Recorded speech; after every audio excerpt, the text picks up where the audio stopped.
We play IUPUI. I think we played them last season and we beat them on our own home grounds.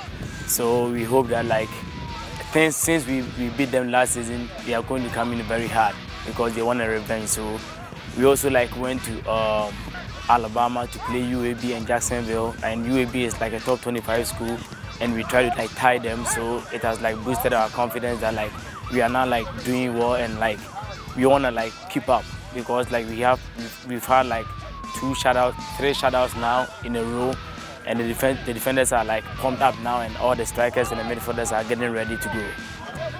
I think on Monday we had a day off, so we went for lifting it was just a normal lifting, and Tuesday we played some scrimmage among ourselves, but today is a technical session day, and we are going to play according to how IUPI plays. We don't know, but the coaches have watched their clips and everything, so they are going to apply it here and see how it goes.